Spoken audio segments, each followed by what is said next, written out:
discuss these impacts. And for that, we have a distinguished panel of experts from different sectors, from different points of view, who will shed a light into these impacts and how we can deal with them. I will start with a quick introduction of the panelists, and then we can move on with the discussion. Starting first with Mr. Fadl Abdelghani, directly to my right, the founder and executive director of the Syrian Network for Human Rights. Mr. Fadl has a master's in international law. He's a writer who authored many research papers, including peer-reviewed papers. He's also a trainer and a lead investigator and has contributed to a lot of investigations related to issues like extrajudicial killing, arbitrary detention, torture, sexual violence, and use of chemical weapons, among other areas of human rights violations. Last year, he was awarded the prestigious 2023 Franco-German Prize for Human Rights for his work within the Human Rights Network. Thank you very much for being with us, Mr. Fadl. Next, Mr. Atfi is still not here, Dr. Mazen Kawara. Dr. Mazen Kawara is the regional director of the Syrian American Medical Association, SAMS. He has a medical degree and master in vascular surgery. He has overseen the expansion of SAMS in Northern Syria program, including supporting health workers, sponsoring hospitals, providing cross-border humanitarian assistance, and training doctors and nurses. Glad to have you here, Dr. Mazen. To my left, Riyad al-Najm. Riyad is a co-founder and the CEO of Hurras Network, or Child Guardians. He has been volunteering with, he started his work in volunteering with the Syrian Red Cross since 2007, where he discovered his passion for human rights and especially children's rights. He has a master's in business development in the NGO settings and focuses on enhancing management models for non-profit organizations. Currently a CEO of the Child Guardian Network, but also he holds several other prominent positions, including co-lead of the Child Protection and Humanitarian Action Alliance, ACPHA. He's also a member of the steering committee of the Svenska Demokratiförbundet, that's Swedish, I hope I pronounce it right, and also a board member of We Exist Alliance. Most welcome, Riyad. And last but not least, Rezan Barol, program manager at Beit Syria. And Rezan has a vast experience in development, project management, and organizational development.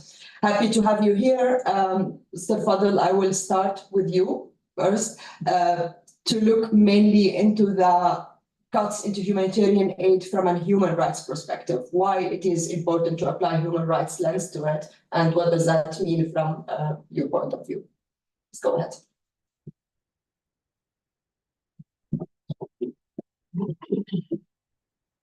Thank you very much, Juliana, and many thanks to the esteemed audience and colleagues for their participation. Syrian Network for Human Rights in part. Okay. So many thanks to the esteemed audience and colleagues for their participation in this event. Syrian Network for Human Rights, in partnership with Beytuna, has held this annual event on the sideline of Brussels conference for years. We are glad to make it this year as well.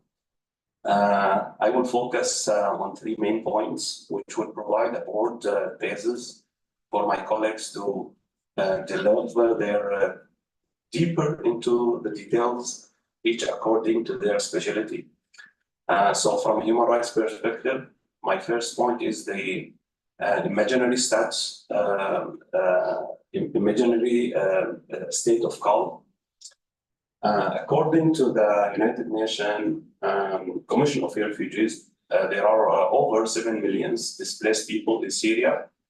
The forcibly displaced are the most vulnerable groups in Syria because they left their jobs and homes. 80% between like 80 to 90% of them depend on humanitarian aid. At the end of the year, as Juliana mentioned, the United Nations World Food Program announced that it was reducing aid throughout Syria, and on February 15, 2024, the UNICEF stopped its operation to deliver water in the Al-Shabba area, in Aleppo countryside.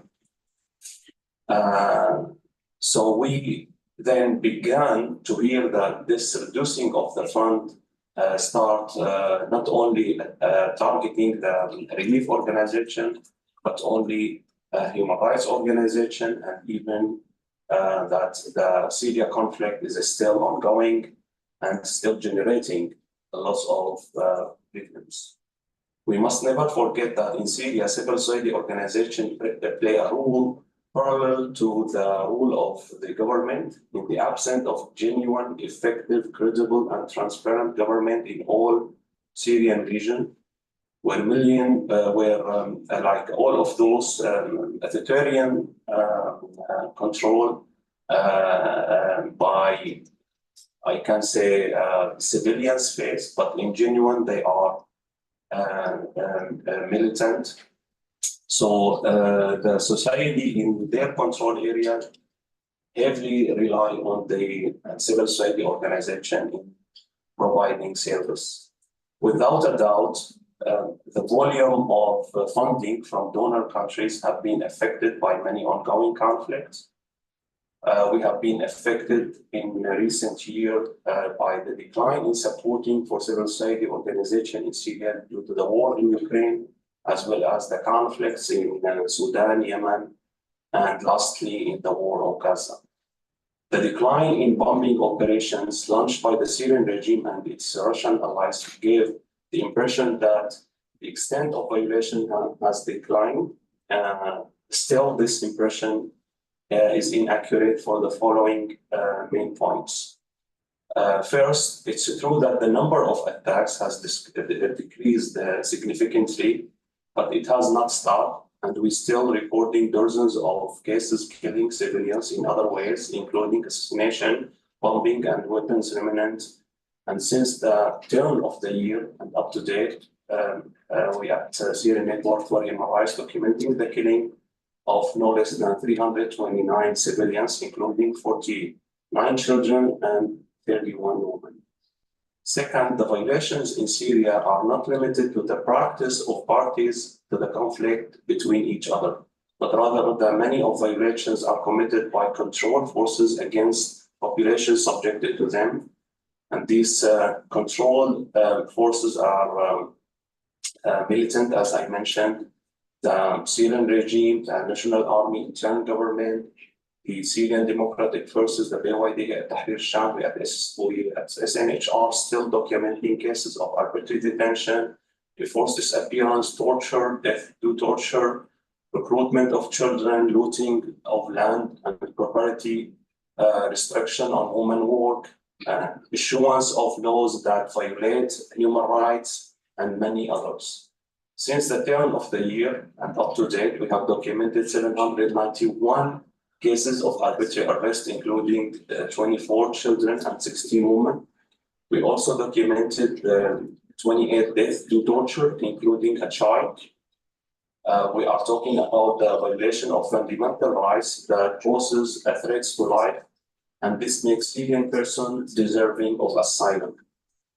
According to the proportion and distribution of violations, the Syrian regime is considered the largest perpetrator, amounting approximately 80% of the total violation. Because of this violation, the displaced from areas under the control of the Syrian regime constitute the most significant percentage, and they are unable to return to their homes.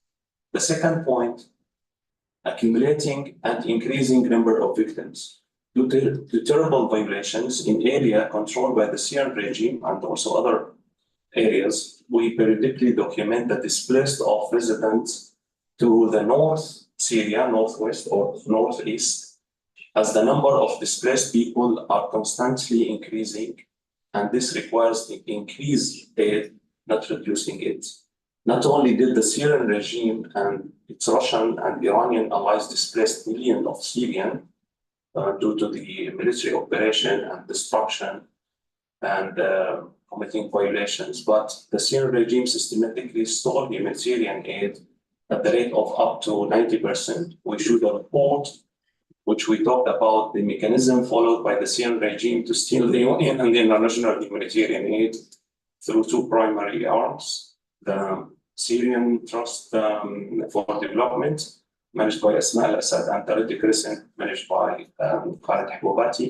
In addition, dozens of fake organizations he founded are managed by the security services, making it almost impossible to deliver aid to those who need, and it's any stage the priority need, and that's impossible to make any early recovery.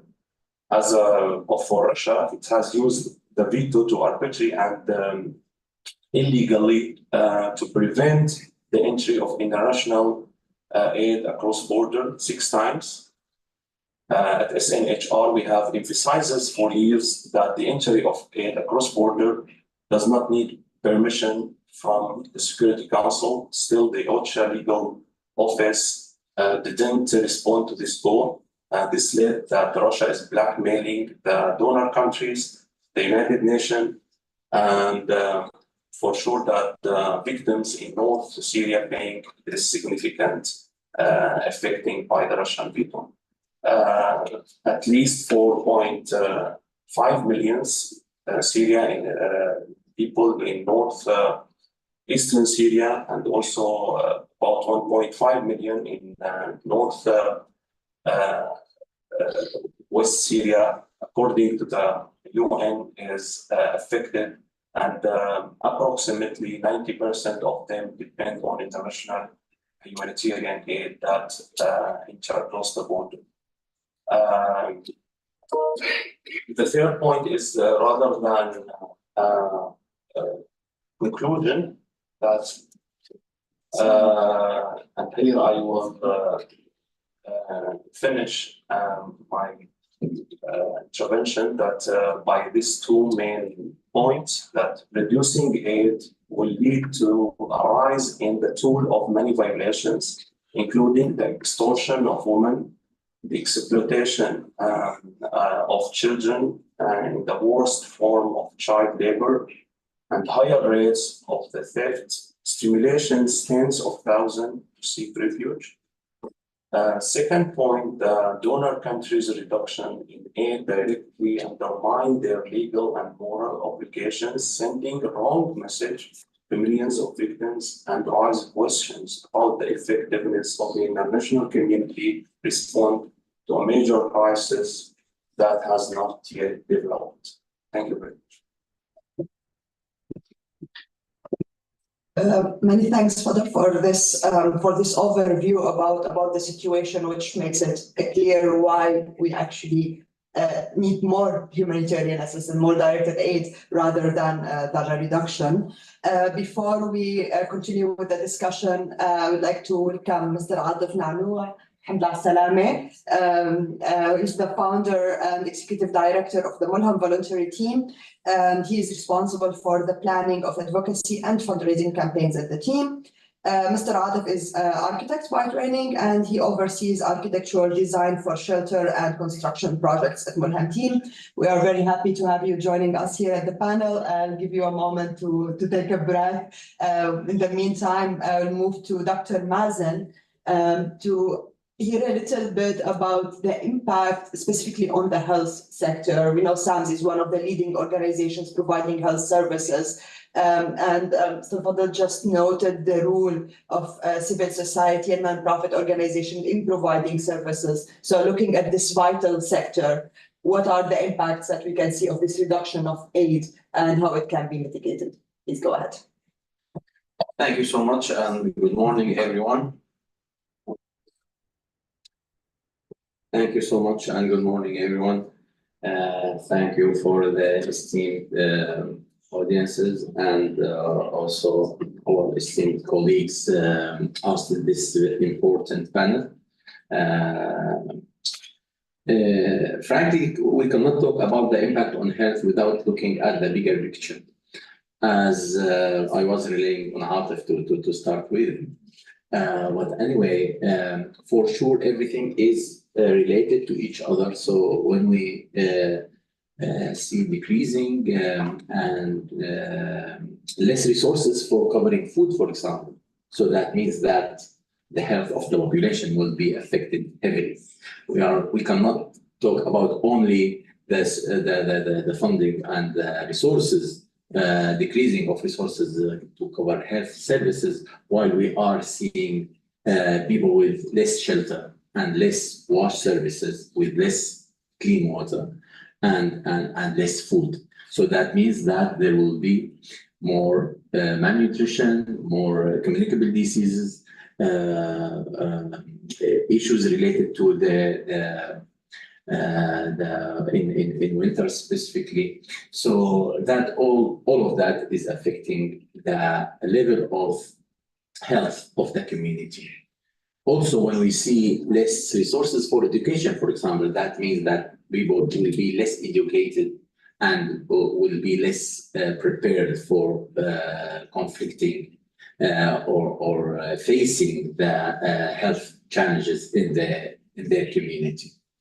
We all know that those people, the people in northern Syria, are suffered from more than 10 years, 12 years right now, from the protracted crisis and protracted war. Destroyed the healthcare system in this area. In addition, and on top of that, we faced 3 years, heavy 3 years of COVID, which consumed the very little resources we have. And we hope that that would be the last crisis for those people, but unfortunately we faced the earthquake, which destroyed the very little rest of capacity in the healthcare system and healthcare infrastructure in this area.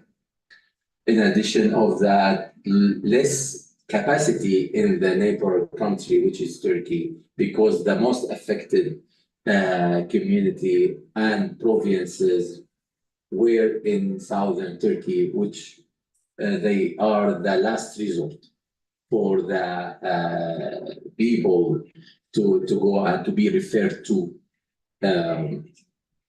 because of the lack of resources and capacity of the healthcare in northern Syria, especially northwest.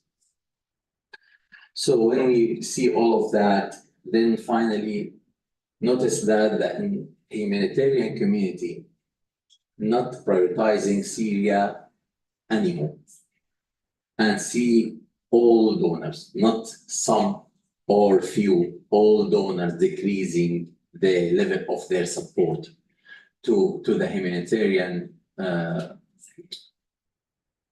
situation and the humanitarian response in Syria. So we know that we are facing a crisis. Specifically to health, in brief, in very, very, very brief, I guess. This will affect directly the, first of all, quantity of services. My one organization provided last year 3.6 million health service for 1.5 million beneficiaries. Big part of this fund come from one donor. This one donor will not give us any penny after October. Coming to that means that will affect directly the capacity to provide services, and less quantity of people to get services in the health available health facilities for one organization, which everyone, you know that everyone is suffering from the same, and all donors is cutting their funding or redirecting their funding to manage the less resources they decided to put in this response. Second, the quality of services. You cannot only by reducing the number of facilities face this huge cut in the resources, but also to sustain few of the remaining facilities. That means we need, and this is the way we are managing the less resources. We decrease the number of staff, the number of doctors, the hours in each shift, less capacity to provide medications to the patients. So we are treating patients without giving prescriptions or enough or all the items in the prescription. Less healthcare workers. That means that we cannot provide the service with the highest quality or the acceptable quality we were providing before when we had or when we have the resources.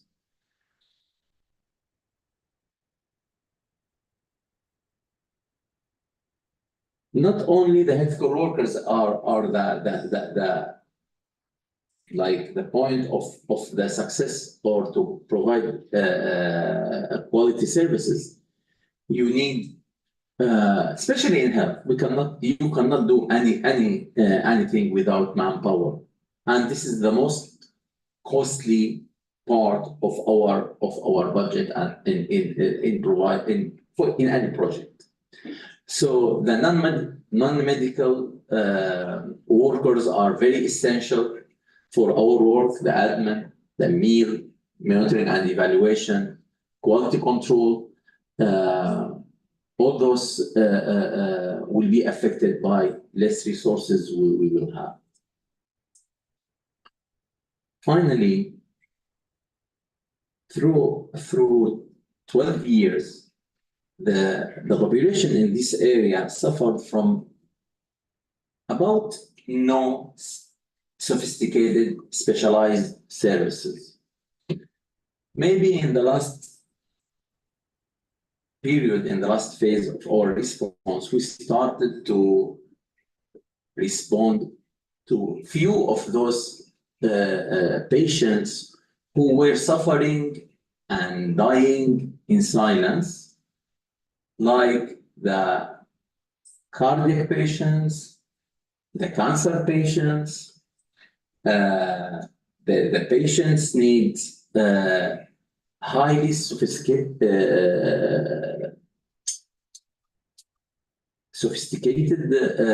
procedures. So the health partners started to look for any possibility to provide those services which they are not anymore provided in Syria after the 12 years of war and less capacity of referral to be provided inside Syria. But the issue of less resources and cuts on the budgets of different partners, that means that we will prioritize again the essential services, primary healthcare, looking for very essential things, vaccination, women and child health, the very, very essential level of health services, which our capacity will be enough to. So our programs, plans for what's called early recovery will be less, and those plans will be affected heavily because of less resources provided to the services currently we are providing. So that put us again in that close circle of going back to the point zero and start from zero again. We'll do what we can. We will continue advocating for those needs and for the Syria cause, the Syria humanitarian cause, and hopefully that we can, through such side events and panels, raise awareness of the international, especially the international humanitarian community, to the dire situation of and for those vulnerable people in northern Syria, to look again to allocate more resources for the humanitarian response and stop all that negligence of the suffering of those people. And thank you. Thank you, Dr. Mazen, for this overview about the different multifaceted impact of reduction on the health sector, that it's not on one level, but how we can see it on multiple levels and where it can take us. So thanks a lot for this. And from here, I will move back to Mr. Atif, who just came from northern Syria, to give us a little bit of an overview of the situation on the ground, focusing specifically on the situation related to shelter and housing, and how is that also connected to other sector and affected by aid reductions. Please go ahead. Thank you, Jana. أبدأ من عربي. بدأت الفرصة بس للمترجم ترجم للعربي. المايك شغل المايك. تمام. واحد يحدثين كلهم عرب وكلهم عرب. الاثنين يحتاجوا ترجمة. طب بصراحة أنا يعني لما كنا عم نحضر للمؤتمر خطر ببالي يمكن مليون فكرة. بداية شكرا على الدعوة وإن شاء الله يعني تكون لخير. أنا هلا وصلت من المطار وبالفعل كنت في شمال غرب سوريا. لما كنت عم جهز لأنه أحكي كثير خطر ببالي أمور وما عرفت صراحة من جبل ليش بلشت أكتب ملاحظات. أنا عم بكتب ملاحظات يئست يعني كل مرة ندخل فيها على مخيم، كل مرة بنروح فيها على مكان.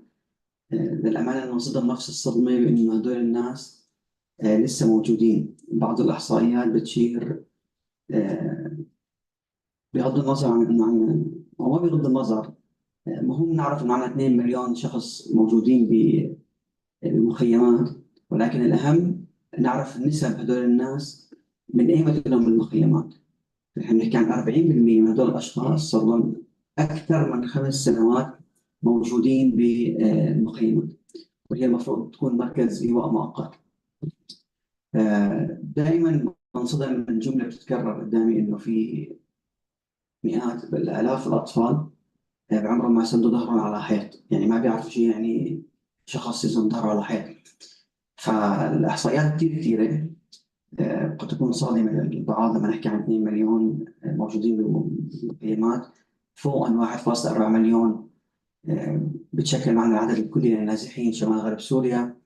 نحكي عن أكثر من 70,000 من ذوي الاحتياجات الخاصة بهدول المخيمات.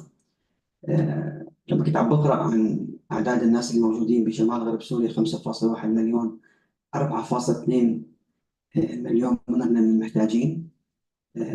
فانتقلنا للأطفال وعندنا رياض مثل قسم التعليم يمكن نحكي عنه 1 مليون طفل بدون تعليم. ومن المتوقع في حال استمر خفض التمويل انه كمان 1 مليون طفل يبقوا بلا تعليم. فالاقسام كثيره اللي انا يعني قرات عنها احصائيات. لما نحكي عن نقص التمويل ما بنكون عم نحكي عن تاثر فئه المخيمات فقط، لان الموضوع الصحي او موضوع التعليم مرتبط كمان بالاشخاص اللي يعني عندهم دخل، ولكن اليوم ما من دواء او ما يكون في امكانيه لعلاج الاوبئه مثل الاشمانيا ولا الكوليرا ولا يعني كمان مثل ما صار بوقت يعني كوفيد، او بالنسبه للتعليم كمان. فكل الاشخاص اللي موجودين بشمال غرب سوريا انهم متاثرين. كمان احد الاحصائيات بتشير انه اكبر استجابه صارت ضمن السنين هي 69% من قبل الدول المانحه لسوريا ب 2019. 2023 كان نسبه الاستجابه 39% من نسبه الاحتياج يعني. فهذا الشيء كمان بيأكد كلام الدكتور انه في عنا مشكله، نحن مو بس مخيمات ونزوح وما الى ذلك، يعني في عنا امرين او حدثين يعني كثير مؤثرين صاروا. 2020 بلشت كورونا اللي استمرت تقريبا لسنتين، وبعدها كارثة الزلزال. فحكيت النهار إن أنا كنت في سوريا عم بشتغل بقسم المأوى أو بتسكين الناس، كل شيء اشتغلوا فريق منهم تطوعي ب 2023 لليوم. الآلاف الشقق السكنية يعني كان نحن بلشنا تحت الصفر، لأنه ما ساعدنا ولا عائلة من المخيمات تقريبا. كل العائلات اللي ساعدناها كانت استجابة لموضوع الزلزال. فبالتالي هيك نحن نحكي عن نسبة الاستجابة للحاجة 39%، نسبة قليلة جدا. نشوف بعض الحكومات خفضت التمويل بنسب متفاوتة بتراوح بين 20 ل 50%. طبعا في شغلة لازم نذكر هون، إنه نقص التمويل غير مرتبط فقط بالدول أو بالحكومات أو المنظمات NGO. نقص التمويل كمان متأثر هاي السنة بالحرب على غزة. كنت بريف اللاذقية على سبيل المثال من كم يوم، بنحكي عن إنه القيمة القسيمة أو المبلغ الشهري اللي بينعطى للعائلة كان $114. اليوم نحن عم نحكي عن تخفيضه بنسبة 50%. المساعدات من WFP كانت 260,000 سلة غذائية، اليوم نحكي عن يمكن 110,000 سلة، فكمان انخفضت للنص. بدنا نحكي هون كمان كثير مهم نحكي عن نقص التمويل بالفند ريزنج بالانفيدوال دونيشنز، يعني الاشخاص الفرديين. اتوقع في معنا احد المنظمات هون وقف الايتام بريف اللاذقية بسبب تاثير حرب غزه. في تبرعات كانت توصل من عدد كبير من الاشخاص من العرب 48 ومن فلسطين بالتحديد. فكل الناس نعرف المنطقه هذا شيء طبيعي ومفروض منه. حتى الناس الموجودين بسوريا اللي محتاجين قدموا تبرعات لأهل غزة بسبب سوء الوضع وكمية وحجم الكارثة الكبيرة الموجودة هناك. فبالتالي بعد الكوفيد، بعد الزلزال، خفض بنسبة 50% تقريبا التمويل. أتوقع صندوق التمويل الإنساني هاي السنة ب 2024 دفع 10% من اللي دفعهم ب 2023. فبالإضافة إلى نقص عملية جمع التبرعات أو توجيه الأنظار لغزة، وهذه كارثة كبيرة، مع نقص التمويل فقدام يعني كوارث ممكن تحصل بشمال غرب سوريا. نتمنى أن يكون في رد فعل أو نرفع صوتنا كرمال الناس الموجودين هناك. أكثر شيء بوجه بصراحة هو إنه تكون الناس أو العالم تعودوا على الكارثة. أنا ما بدي أقول إنه ما بدي أحكي الكلام اللي بنقوله دائما أو بنكرره إنه الناس رح تموت من الجوع الأطفال. أنا صرت أحس إنه هذا الكلام لما نرفعه كثير فبصير اعتيادي، وهون الكارثة. نحن بنجمع تبرعات ومنظمات تشتغل بطريقة يعني تبذل كل جهدها لحتى تساعد الناس، إلا أنه لابد أن يكون في مسؤولية من قبل المجتمع الدولي، من قبل الأشخاص اللي عم يتخذوا قرارات بخفض التمويل، بأنه يتحملوا مسؤولية تجاه الناس اللي موجودة بشمال غرب سوريا. وبالأخص أنه كل سنة عم يصير مؤتمرات، عم يصير في اجتماعات، عم نوصل رسائل، الفيديوهات موجودة، الوفود سواء كانت الأمم المتحدة أو حتى التقارير اللي عم توصل من الأمم المتحدة كافية ووافية عن الوضع الإنساني بشمال غرب سوريا. كل السيكتورز اللي بنشتغل فيها أو بيشتغل فيها كل المنظمات عم ترفع تقارير بأرقام محددة واضح فيها حجم الكارثة.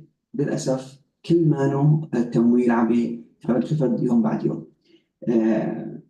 ممكن نحن كنا عم نشتغل استجابة بشكل دائم بسبب الكوارث، هذا الشيء كان له أثر كثير على التعليم، إلا أنه بالوضع الحالي لابد أنه بالإضافة للوضع الصحي أو الوضع الطبي أنه نستمر برفع صوتنا بالتعليم، لأن التعليم والعيشة بالمخيمات هذول الأمرين يعني بنشغلوا كاستجابة.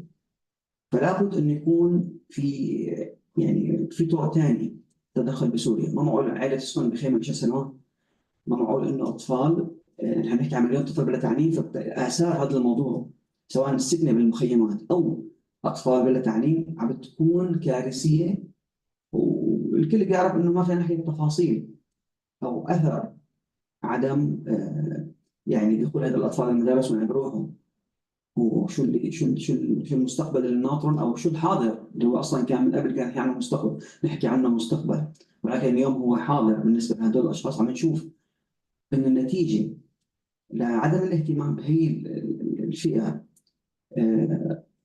يعني أسوأ مما كنا نتوقع. كنا نقول إنه المستقبل رح يكون كارثي، الآثار لهالموضوع رح تكون كارثية.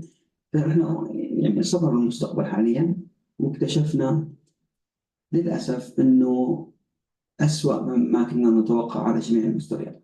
فدائما لما نحكي عن المخيمات، لما نحكي عن 2 مليون شخص بالمخيمات، فما في أي شخص يتخيل الطريقة اللي عذبوا فيها الأطفال، الوضع الإنساني الكارثي، الشيء اللي هو له آثار جانبية غير مباشرة. احنا بنحكي عن برد، وبنحكي عن الشوب، يعني كل شيء بنرفع صوتنا مشان البرد أو مشان الشوب، وبالعكس يعني بالصيف بشكل الوضع مو أسهل يعني بالصيف على فكرة لما نحكي عن الشوب يعني بالخيمة، خيمة بتقلب ساونا يعني.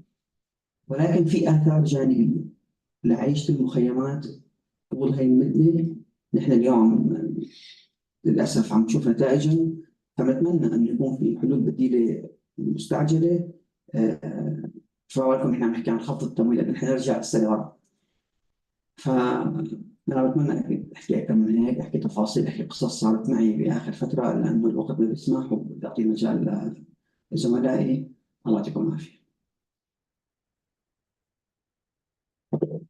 Thanks a lot, Atif, for this insight, this illustrating this dreadful situation and what this actually really mean in the bigger picture. Also pointing out that not only the official aid reduction, but how the context is affecting as well fundraising and private donations. You mentioned education and children in general, and this would be my entry point to move to Riyadh, to focus a little bit on the education, but also on the child protection sector. How is it affected by those aid reductions, and what does that actually mean? Please go on. Thank you so much, Lunar. And thank you, Atif, for setting the scene. I think you have pointed out perfectly the potentials that we have for the future. So first of all, like we all know that education and child protection are one of the least funded sectors, not only in Syria, but also internationally. Like from the whole international aid, under 3% of the funding goes to education, and under 0.5% goes to child protection. And you can imagine, like whenever you have funding cuts, those sectors would be hit the most. Leaving us with very hard choices to do as specialized organizations when it comes to education and child protection. With less funding, we have less facilities, we have less teachers, less materials, and more children who are in risks of severe child protection vulnerabilities. If we want to talk about the Northwest Syria, let's take maybe one program as an example. FCDO used to fund over 60% of the educational sector in northern Syria or Northwest Syria. This was under the Syria Education Program 1, which ended the last year. Last year, they have announced Syria Education Program 2, which was 1/3 of, like the budget was 1/3 of the Syria Education Program 1. You can imagine, like we have then like 2 children out of 3 without proper funding for education. And the educational sector is already burdened with lots of problems already. If we talk about teachers, according to the education cluster, we have over 40% of teachers today volunteering, working in schools with no compensation whatsoever, in schools that are that doesn't receive any kind of support from any entity.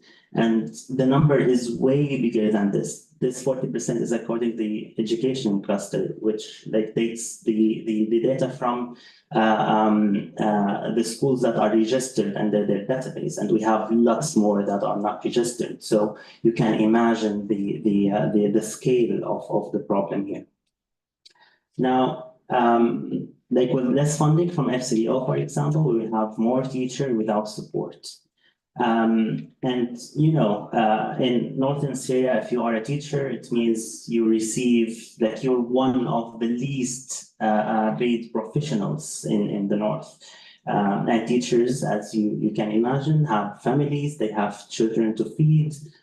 So most of them would like try to seek like better professional opportunities that have like more financial sustainability for them. So they go to agriculture, to professional services, so they can support their families. Now, the problem here is like when you lose a teacher to another sector, it means it's super hard and challenging to get them back to education. And like teachers are the foundation of any educational sector in anywhere around the world. So this would add like another layer of complexity to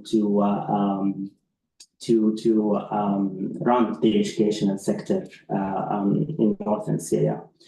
Now, as Fadl said, NGOs today are playing the role of government because we don't have like a democratic or agreed upon government that can run the scene in northern Syria.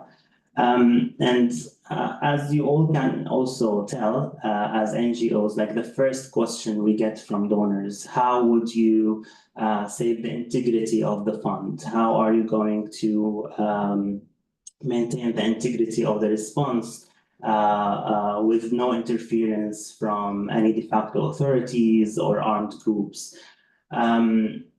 Well, the easy answer was like, we have the power, we have the fund, we are running the hospitals, we're running the schools, so they can't interfere. Like some of my colleagues here like know about like Eastern Ghouta, for example. When any like armed group try to interfere in schools to like force an agenda, we would say, okay, we will close all of our schools and you need to explain for 20,000 families why their children are not going to school, and they would back off. Well, today we don't have the funds or the power to do this. There is like a void that the funding cuts are creating. And this void would be like filled by de facto authorities, and they would employ the teachers, they would pay salaries, and they will force their agenda. So it is really now the questions for the donor, not like for us. Like, how are you saving the integrity of your response that you have funded for 10 years or 13 years? How are you going to save this response?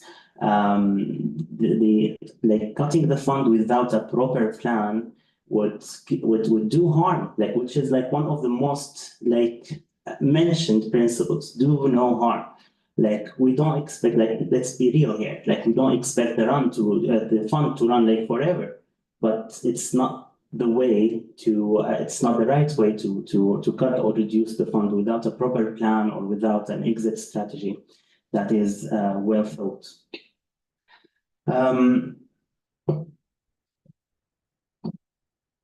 Okay, so the role of education also here is not only the education as a service is also a prevention.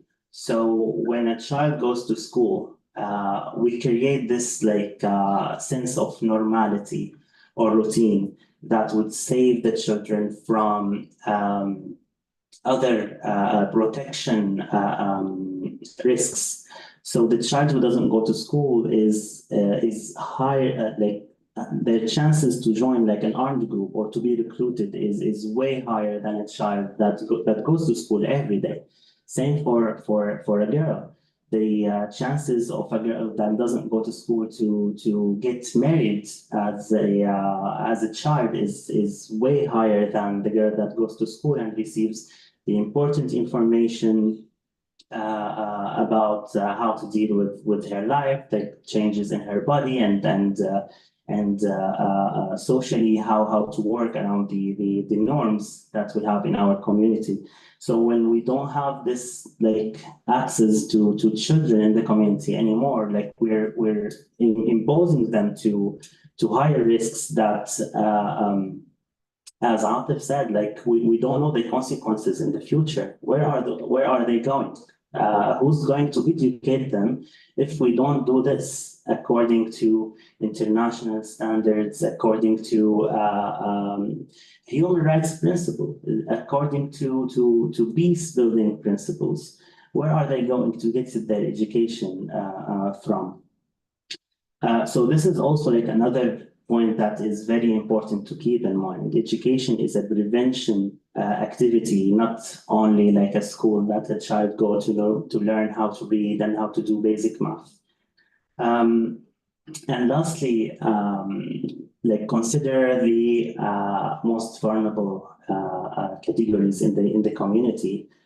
Today, with all of our response, we can reach, or we're reaching today, 2.7% of children with disabilities in the community. And those those children would have like no chance without like a proper funding, because every child would require individual plan, would require like special resources. And with all of our capacities right now, we have 2.5% in schools, while like they should be, like according to international standards, around 15% in school with severe disabilities. So this is also like another challenge for the most vulnerable children. I would like, maybe before I end my intervention, to talk a bit about like okay, what is the way forward? Like how can we overcome those challenges? And I have on, like I tried to think, but I had only 2 points. Again, like we don't expect the fund to run forever, but what we really need right now is like a long-term fund that can work on like a transition from humanitarian aid to early recovery, that can have an exit plan to make this transition. We don't have like a proper economical cycle in Syria that can, okay, if the donors go out, the wheel is running, it's turning around. We don't have this. So what we really need is an exit strategy that is agreed upon from all the donors, instead of like fractions of funds for 3 months, for 4 months, for 6 months. And then like every time you finish what you do, you go back to square zero again and start all over again. So we really need an exit strategy, a proper one for donors who would like reduce their funding. And I know this maybe is like a bit late. I think we're running on what I like to call the guilt money. Like the funding has been decreasing 2 years ago, and when the earthquake hit, we started getting a lot of money. It's guilt money. People are dying, and we should like throw some money here and there. So we really need a plan. The second thing is localization, and localization should be a mean, not an end goal. So we always say localization, and then donors, international NGOs, they think that we want to be like empowered. It's not like that. If you want a proper response, you need it to be localized from all the aspects, from the value for money, from understanding the context, from the ability to respond. Back to education, for example, the biggest education programs in Syria are run by companies, by for-profit companies. So if a donor pledges like 50 million USD for 5 years, a big proportion of this is going to as a profit, and then as like hundreds of thousands of dollars for like salaries that are located outside of Syria. So like it only makes sense that we localize this fund. We work with local NGOs that, like, with all of the cuts right now, we can achieve the same amount of beneficiaries that like a company can achieve. So it is a necessity, not a, and it's a mean to a better response, not an end goal.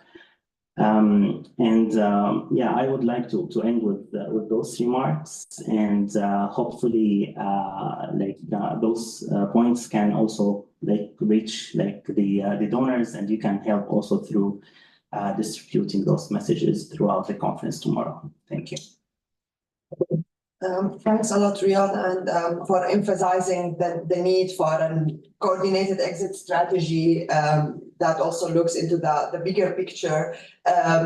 You and the other panelists mentioned a lot about the indirect or secondary effects of reduction of aid, not specifically in the direct delivery of humanitarian assistance, but what can it look beyond that? And that's a point I would like to hear more about from Razan. How can we see the impacts of reductions in humanitarian aids in other sectors? How does it work altogether, specifically for the development sector in an era that's mainly under the title of early recovery? Please go ahead. Thank you very much, Jundar, and thank you for the smooth transition. And thank you all for dedicating the time to join us today. We do realize that it is an extremely busy day. So I will start with what my colleagues have already established. For over 13 years, the Syrian people have borne the brunt of unimaginable suffering, enduring the horrors of conflict that have led to widespread displacements and too many types of human rights violations. The resulting humanitarian crisis is nothing short of devastating, with millions of individuals now reliant on humanitarian aid for their very survival. The recent reductions in aid from the World Food Programme, also other, the freeze, for example, the freeze of the stabilization program from the French MFA and others, come as a severe blow, particularly to the most vulnerable segments of the society, including women, children, and people with disabilities. The ramifications of these cuts are profound and multifaceted, extending far beyond mere deprivation of basic necessities. They strike at the heart of interventions vital for the long-term recovery and the well-being of the Syrian people. Interventions related to environmental issues, tangible and intangible heritage, women's empowerment, governance, democracy, civil liberties, and any other types of innovative solutions to local priorities now stand at risk of being severely compromised due to these funding shortages. These interventions are not merely supplementary, but are pivotal in fostering social cohesion, resilience, and stability, thereby laying the essential groundwork for early recovery, because we cannot only be asked about what are our strategies for early recovery, what interventions as Syrian civil society we have to suggest and to propose about early recovery in the light of these cuts. Furthermore, the adverse effects of these cuts ripple through endeavors by civil society aimed at, for example, combating violent extremism, creating safe and neutral environment in spite of the lack of political will, exacerbating an already precarious situation. Initiatives geared toward fostering social cohesion and implementing locally driven strategies for reintegration actually find themselves in jeopardy as they require funding beyond mere provision of basic necessities. This jeopardizes the progress already made and undermines efforts to build peaceful and inclusive communities resilient to violence and radicalization. Of particular concern is the possible disproportionate impact of these cuts on women, already grappling with limited resources and systemic barriers. Feminist women and women-led organizations now find their capacity to access funds for critical services further undermined. From livelihood projects and vocational training to protection and peace-building initiatives, the ripple effects of these cuts threaten to roll back hard-won gains in women's empowerment and gender equality. Actually, that adds to the already challenges faced by Syrian women and hindering progress towards development in this regard. So, similar to my colleague Riyad here, I try to think a lot about some solutions or what can we do as a Syrian civil society. I came up with only 2 points. So in confronting these challenges, we must not only seek to mitigate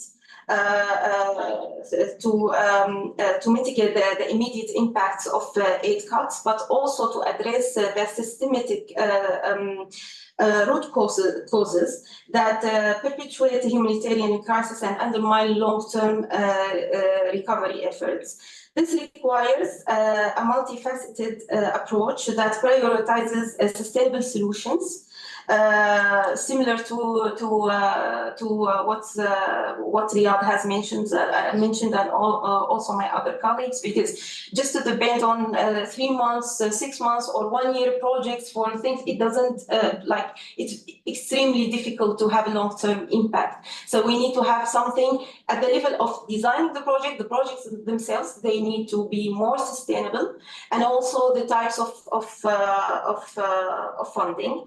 And also, we need to enhance local coordination mechanisms. It's very important to enhance local coordination mechanisms and amplifies the voices of affected communities. Furthermore, we must mobilize international support to increase the humanitarian aid to Syria, rallying donor countries, international organizations, and other types of non-governmental organizations working in or intervening in the Syrian case.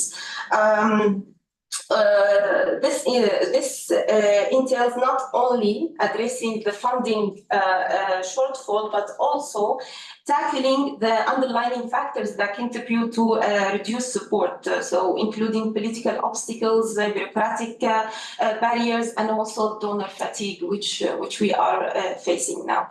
So in conclusion, I urge us all to move beyond rhetoric and into action. So maybe we need, as the Syrian civil society from the different sectors, we need to start planning for the upcoming five years to come up with our own strategy and planning for more sustainable interventions. Thank you very much.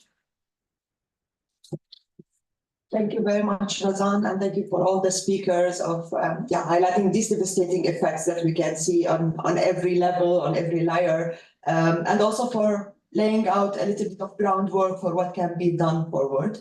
With this, I will open the floor for any questions. Please go ahead, and for any questions, please, if you can shortly introduce yourself, and if your question is for a specific panelist, just give me a hint, or otherwise I will do it as I see fit.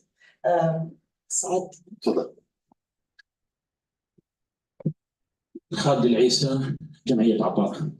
الحقيقة أنا يعني قبل السؤال بس هيك عندي مداخلة، والمداخلة ستبدأ يعني بقصة كثير قصيرة. من سنة من سنة كنت بزيارة أحد المخيمات، وكنت عند يعني قاعدين مع شخص خمسيني مثل ما قال عاطف صار له 5 سنين بالمخيم، فانا من باب هيك يعني الدردشه عم انه ان شاء الله بعد 5 سنين بتكون حسنت وكبرت وكذا. قال لي لا يا زلمه بدنا نضل كمان 5 سنين. قلت له حلو، انت رافض واقعك؟ قال لي طبعا. قلت له شو عم تعمل مشان تغيره؟ حقيقه هو انصدم من السؤال، كاني كبيت عليه مي بارده، انه شو بدي اعمل، يعني شو بدنا نعمل؟ ما انتم شو بدكم تعملوا؟ رمى الكره لملعبنا نحن كمنظمات او كعاملين. وانا طالع من سوريا فكرت بنفس السؤال، لو اجى حدا سالنا يا ان انتم رافضين الواقع تبعنا، انه انتم عم تستنوا تمويل، ما في عندكم في كذا، رح نقول له ايه؟ رح نقول له شو عم تعملوا مشان تغيروا هذا الواقع؟ من هون بديت نعمل استراتيجيه ثانيه، وانا مع رياض انه اليوم نحن محتاجين نفكر بعقليه ثانيه. فهو قال نقطتين، قال نقطه موضوع التمويل طويل الامد، وقال نقطه اللوكلايزيشن.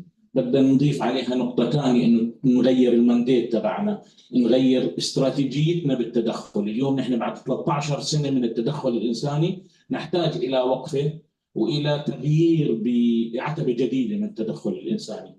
لذلك اليوم بدت الافكار، وبجوز في 7 منظمات يعني التقت لعمل مؤتمر عم بيحكي عن التمكين الاقتصادي والاستثمار ودعم السوق المحلي ليكون هي موضوع الاستداره لراس المال في الداخل السوري، لانه التمويل مثل ما قال رياض راح ينتهي يوم من الايام.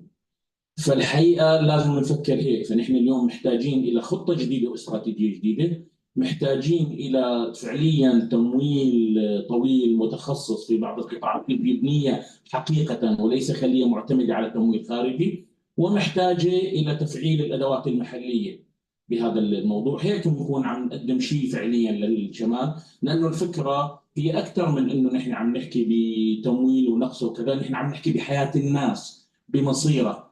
اليوم لازم نوجه رساله للمانحين وإلنا كمان وللسوريين اللي صاروا برا، سواء كانوا مقيمين من قديم او بدوا لاجئين وبدها تتحسن امورهم، انه اليوم ترك الشمال السوري في هذا التنقيص مع عدم تغيير الاليات والادوات، او احيانا يعني يا ريت نحن نوصل انه بس يخفوا في التمويل، لا كمان نحن عم نحط عصي بالدواليب وبنفرض قيود اكثر للي بده يتدخل غير التدخل الانساني. فشو عم بيصير؟ عم نعاقب جماعيا. فلذلك الرساله اليوم هذا العقاب الجماعي او يعني اليوم ايصال لحاله مجاعه او جوع، انك انت لا عم تسمح لهم يشتغلوا او يعملوا على المدى الطويل، وبنفس الوقت ما عم بتمولهم لينقذوا الحياه. انت حقيقه هي جريمه، هي تعدت موضوع. ما معك تمول خليه التمويل على جنب، بس كمان لا تحط العصي بالدواليب. انا بس يعني هيك كان مداخلتي، واسف على الاطاله. شكرا.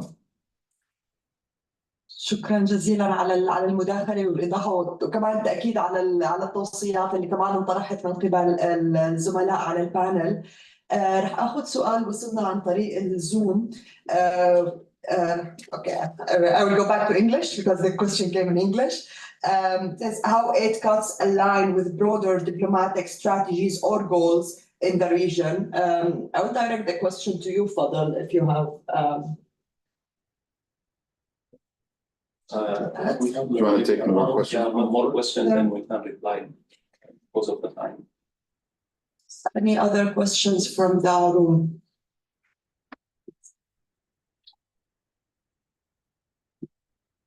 يعطيك العافية جميعا. السؤال من عبد الرزاق صحفي سوري. السؤال لك عاطف. نحن عم نشوف اليوم أثر مشاريع السكن بالداخل السوري. هذا الأثر بعتقد هو كثير مهم لنقل العائلات من واقع إلى واقع، وخاصة نحن بعتقد كليتنا في عنا أهالي وفي عنا ناس بالمخيمات وفي عنا يعني أهالينا إذا ما كانوا الأقارب فهن السوريين المثل. اليوم بس سؤالي لعاطف، هل هي المجمعات والمشاريع السكنية ما بشوف إنه هي بحاجة لتنسيق أكبر ما بين المنظمات؟ لأنه نحن نبني مباني مشتركة ما بيناتنا كمنظمات تعمل في مجال الإسكان ونقل الحالات من المخيم إلى مساكن سكنية تليق بهدول النازحين. واليوم هل نحن فينا إذا تعاوننا كمنظمات نحسن ظروف المباني التي تشيد. يعني البعض عم يحكي على انه في منظمات، طبعا مش عم بحكي على ملهم، عم بحكي على منظمات اخرى من خلال الواقع، وخاصه انا اهلي موجودين بالداخل فبسمع حديث عام، يعني انه يا عمي نقلونا على مكان مسبق الصنع فيا ريتنا بقيانين بالخيمه افضل. يا عمي نقلونا على مكان بعد ما صوروا كذا فالمي عم بتدف علينا، لو بقيانين بالخيمه افضل. فاليوم في عندنا امكانيه لانه نوسع هذا التنسيق مع المنظمات الاخرى ونحسن شروط السكن البديل. هذا يطلع في سؤال يعني الإجابة عليه بسيطة جدا، هو إنه هذا شيء مستحيل. نحن لما نحكي عن يعني لما طلعنا من سوريا بالزلزال، لما طلعنا من سوريا فكان في مدينة تركية بتوقع الإصلاحية قالوا إنه مدمرة بشكل كامل. فكيف بدنا يعني كيف الناس من الإصلاحية بده يرجعوا على بيوتهم ولا بده ينقلوا المدينة لمكان ثاني؟ المهم وراهم يعني حكومة مجهزة ومهيئة لاستقبال مثل هيك كوارث. فبالك نحن بس بدنا نحكي عن إعادة مدن مثل معرة النعمان وكفرنبيل، أهلهم طلعوا منهم وبدنا نعمر بيوت لهم لكل الناس بأماكن زراعية وعلى حدود وما إلى ذلك. هي كارثة كبرى. يعني هذا بعيدا عن كلام التغيير الديموغرافي وما إلى ذلك، نحن ما فيك تتخيل حجم المباني والمليارات اللي ممكن تنفق على هيك مشاريع. هي بالنسبة للموضوع إنه هل نحن قادرين نعمر لكل الناس النازحين؟ مستحيل. الحل الوحيد بأنه يرجعوا على مدنهم الفاضية. أما بالنسبة للبناء ففي نوعين من البناء، نوع اقتصادي رخيص جدا وبيستوعب عدد أكبر من العائلات، والنوع اللي نحن لجأنا له إنه يكون لا عبارة عن منازل ضمن مجمعات سكنية مرتبة يعني ومكلفة. فالنوع الأول في كم، النوع الثاني في نوع. فدائما السؤال اللي بنطرحه لأنفسنا، نحن نساعد 100,000 نازح ب$10 ولا نساعد يعني 1000 نازح ب$1000 أو $100 مثلا. فهذا السؤال إنه أنت كيف بدك تتصرف؟ أنت معك $1,000,000 زكاة أو معك $1,000,000 صدقات أو معك $1,000,000 تبرع، هل تساعد فيهم 100,000 ولا تساعد فيهم 100 شخص أو 100 عائلة؟ فالموضوع كثير يعني بحاجة لدراسة، بحاجة لأنه نحن نعيد التفكير كيف ممكن نساعد الناس. طبعا الحل بتغيير الاستراتيجية. نحن عم نكرر نفسنا، عم نوقع بنفس الأخطاء كل سنة، عم نرجع نناشد نفس الأشخاص اللي عم يقللوا التمويل كل سنة، عم نكون ضعفاء بالمفاوضات حول الواقع الاقتصادي لشمال غرب سوريا، وبالتالي الشعب أسرعنا كلياتنا. في حملة أطلقناها بالفترة الماضية، ما بتذكر أيام من كم شهر، خطرت لي شغلة ممكن نحن هيك تعمم أو ممكن يعني يكون إلى طريقة للتفكير فيها، اسمها تحمل الخسارات. بدنا نحن كأشخاص مثل ما حكى الأستاذ خالد إنه اللي برا اللي لجأ واللي استقر أو الأشخاص القدماء أو الأشخاص اللي رموا علينا يعني الكرة بلعبنا كمنظمات، بدنا نحن لازم نغامر أو لازم نخسر شيء يعني حتى ننطلق من أول وجديد. لازم نعيد التفكير بطريقة العمل تبعتنا لحتى ما نكون نحن عم نكرر نفسنا، عم نكرر الخسارات وبالتالي تتراكم علينا الخسارات وآخر شيء يعني نتورط. فكثير في أمور ممكن نعيد التفكير فيها لعله وعسى يعني هذا التغيير غير من واقعنا. شكرا. Thank you for the question and thank you, Atif. Fadl, I will go back to you for the question that came online, and then if the time allows, we can get one more question from the room. Let's go. Okay, thank you. And indeed, that's a very relevant question. Indeed, that's a very relative question. Actually, reducing the fund, it's definitely against the political process and definitely against the stabilization. Definitely will generate more refugees, as I mentioned. Reducing the fund will generate more victims. And the victims already, the violation is not out. So already due to those violations, we are cumulatively facing lots of victims, and reducing the fund will add more victims. This will for sure prevent any refugees to be back to Syria, as the IDPs inside Syria is facing such challenges. And what we are hearing about this, I don't know how this, instead of creating maybe a centralized platform to organize the fund, we are like hearing, I don't know, very odd solution like a cross-border vis-a-vis the early recovery. That I don't know that from where those solution is coming, or those suggestions actually on contrary of what is we are facing in Syria. So in order to create more stabilization and to push forward political process, we need the society to be stabilized, and we need to increase the fund for sure, and to manage this cross-border, and to get rid from Russia blackmailing, and to allow the cross-border aid to enter Syria without interfering from the Security Council. Thank you, Fadl. I'll go back to the room if there is any more questions in the back, and then Dr. Ali. Thank you very much. Is this good? Yeah, it's perfect. My name is Ammar Kaf from the Syrian Forum and Amran Center for Strategic Studies. Thank you very much for your introductions.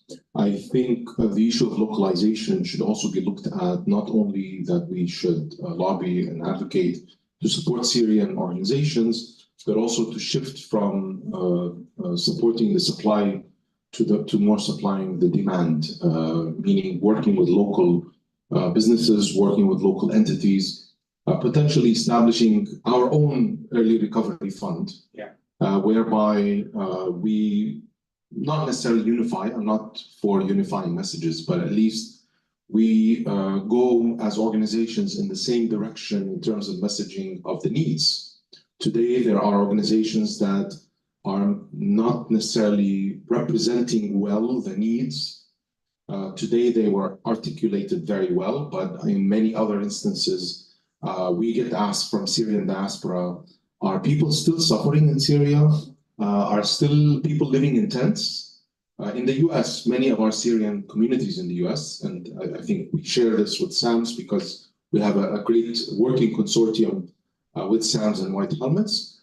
Many of the donors are not educated on what's happening. So the messaging part is very much needed in terms of really showing the needs, connecting diaspora to adopt to twin cities of twin communities, not necessarily cities, from the diaspora in Europe and in the US with communities inside Syria. And then we go to the donors and say, we want to match these funds.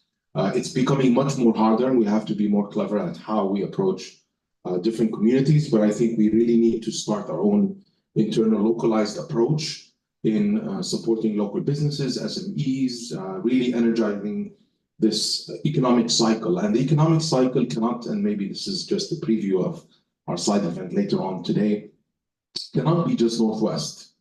We really have come to the reality that everybody else, all of the warlords are using the economic cycles across lines and so forth. And it has to go in that direction so that Syrians can help Syrians across lines in terms of crops and services and building and so forth, so that this local economic cycle can restart again. And then we come back to the international and say, these are our priorities. If we ask, not the panel, but many organizations, what are the priorities for Syrians? We see 10 priorities, 20 priorities. We should probably perhaps help people buy their own homes or rent their own homes, rather than, it's good to grant them, but we really have to go to the tent and tell him, well, why don't you pick up the trash? Why don't you rent, and this is what we did in my recent trip to one of the camps in Idlib. They were just complaining, where are you organizations? Why aren't you helping? And then we saw some nice fancy cars parked in front of the tent. And I'm like, why don't you charge them $1 a day, $50 a day parking? Why don't you, and they have shops, and I'm like, open shops and charge them rent. There are ideas where you can really support local communities to take charge of their own self. And I think that's a transformation we as organizations have to lead. Thank you very much. Sorry if it's too long. Thank you. Please go ahead. Yes, I am Ashraf Al-Musallam, working with Huran Foundation, and I am head of steering committee of the Syrian Network League, SNL. Actually, I want to ask here some question for the organization. Now the capitals and the donors, all of them have the plan to cut the fund, and they start actually to cut the fund, and also the UN agency. I want to ask the organization on the ground and the organization which work direct with the UN and the INGO, what's your plan now to have this, to increase our costs, maybe inside Syria, or I don't know, maybe something regarding risk management must to be have this organization to lead this a lot of cut. Maybe next year, I think now some organization in Gaziantep and on the ground actually trying to think to have marriage with another organization or something like that. Maybe we can have a lot of workshop in Gaziantep and also inside Syria to think a lot about this plan for the Syrian organization to have this risk management. Thank you. Thank you very much for the question. Is there any more questions in the room? Any more questions in the room? Do we have any? So we have online? one intervention online. سيد مصطفى حمشو، إذا فيك تتفضل بمداخلتك. في عنا إمكان لمداخلة صوتك.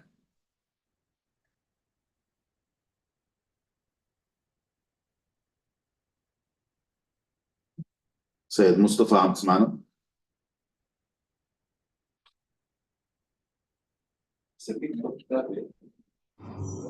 السلام عليكم، يعطيكم العافية. عم بحكيكم أنا مصطفى حمشو من شمال غرب سوريا. هلا في عندي مداخلة مرتبطة مع مداخلة ثانية بنفس الوقت.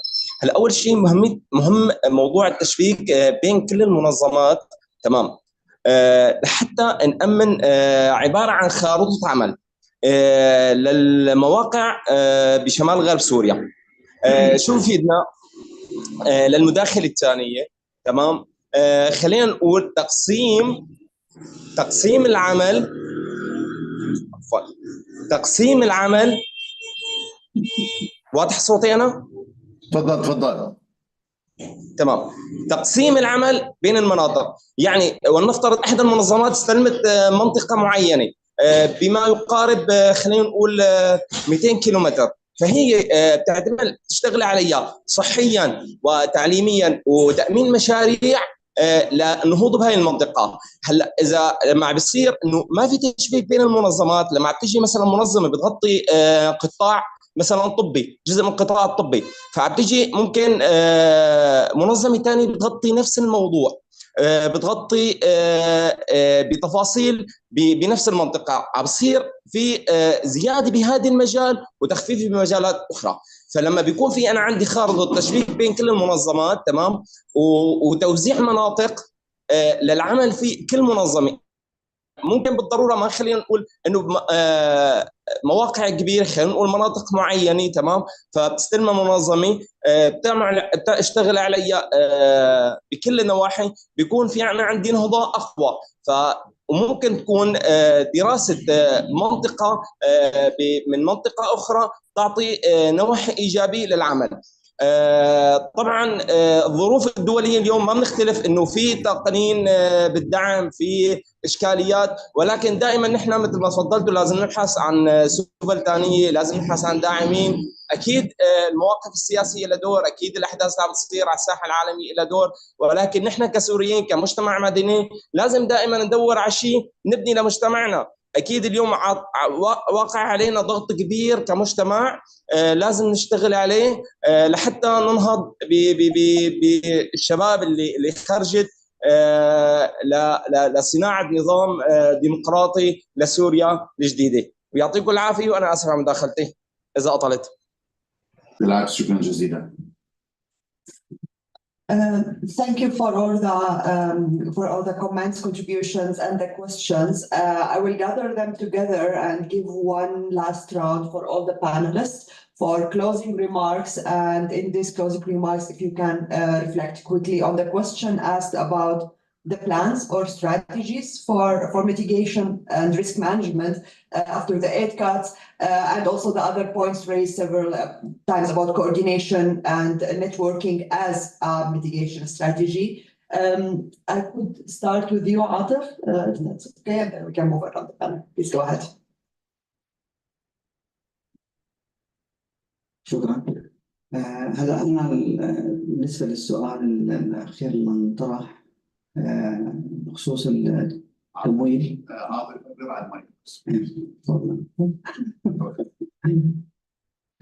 ممكن يعني تجاوب، بس غير يجاوب افضل، لانه احنا استراتيجيتنا اصلا كانت من البدايه الاعتماد على التمويل الجماعي بجمع التبرعات.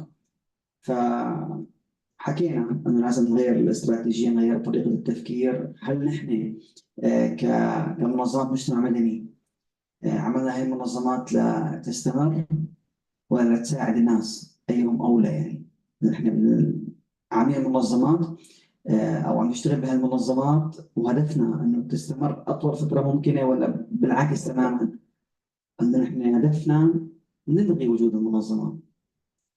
هذا التفكير كثير مهم، لانه كمان في خساره انه نحن نقرر انه لا، نحن خلص ما بقى في حاجه لنا، او نغير طريقه، خلص يصير الشعب يعتمد على نفسه حيث المشاريع وما الى ذلك، التنميه الاقتصاديه. فهي الجزئيه كثير مهمه، نعرف قديش نحن لازم نضل معتمدين على الدول والمنظمات وحاطين يعني بدنا نحكي رقبتنا بايدهم، لانه نحن بالنهايه وقت بيقطع التمويل كمان في مئات الاف العائلات راح تتضرر. فانا كمدير منظمه شو خطتي للاشخاص لما يصير في انهاء برامج ومشاريع؟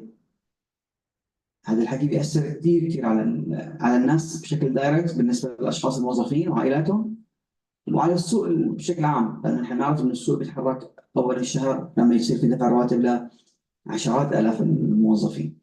فالموضوع يستحق عن دراسة، ويعني بنحكي فيه، وهذا كمان جزء من الحل. يعني إحنا كل الدلائل أو كل المشاكل عم بتدلنا طريق، لازم إحنا نغير بطريقة تفكيرنا.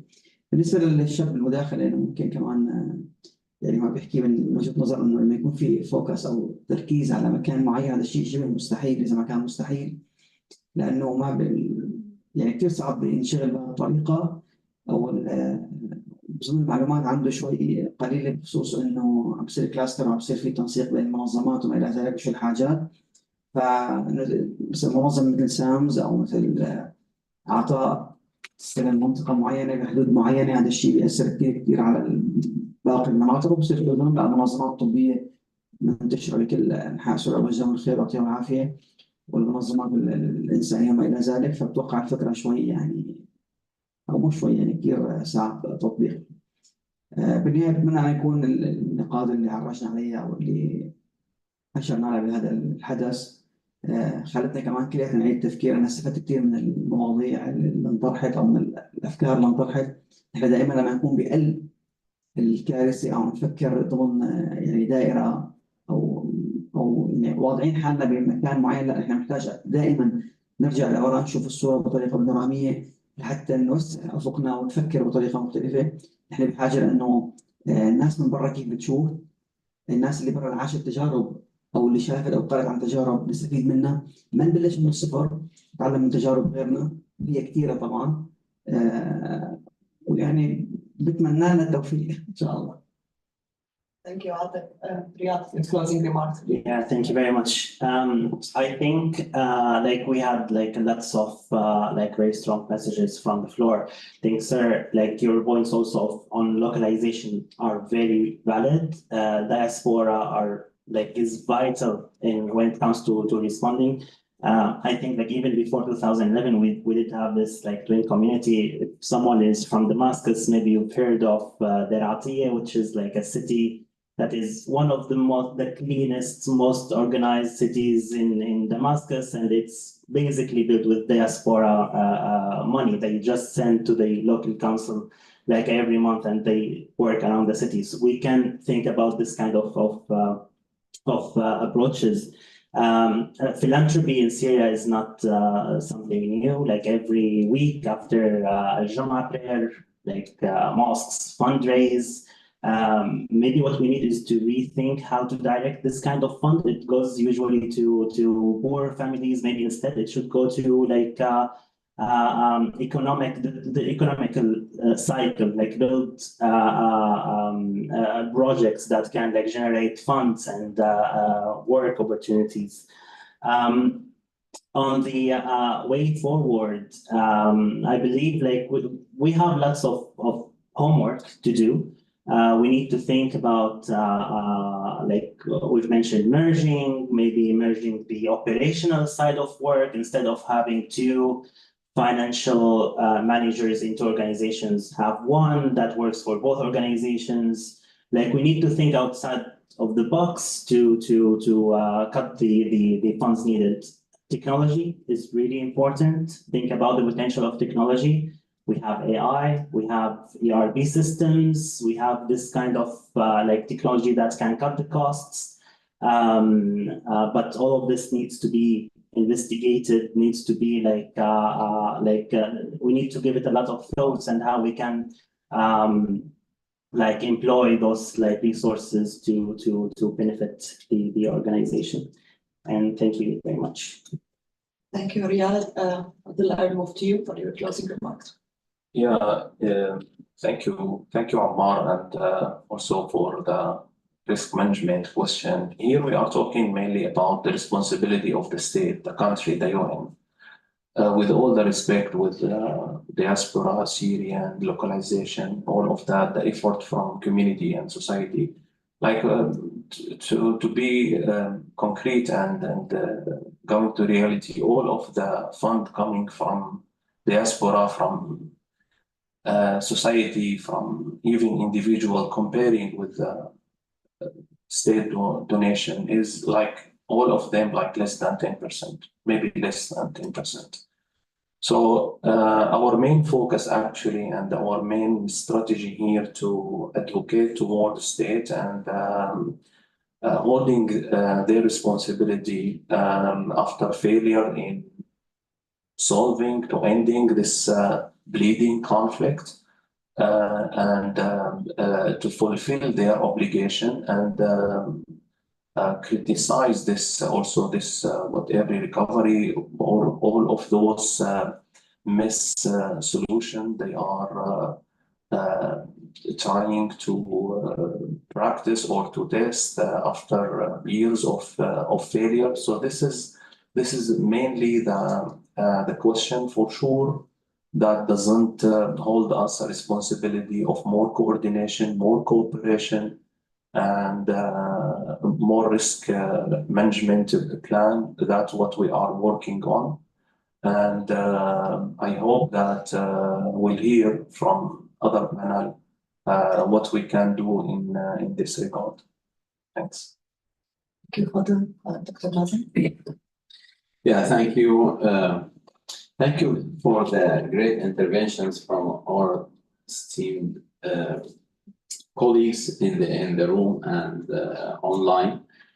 Really, they responded to the question of Ashraf about what is our plan or what's our mitigation plan for the current not risk, the reality that we are facing, which is the less resources will be provided in the coming years for the Syria humanitarian response. So I would like to benefit from the points mentioned in the room, that first of all, changing the mindset of the humanitarian organization in Syria, that there will be no more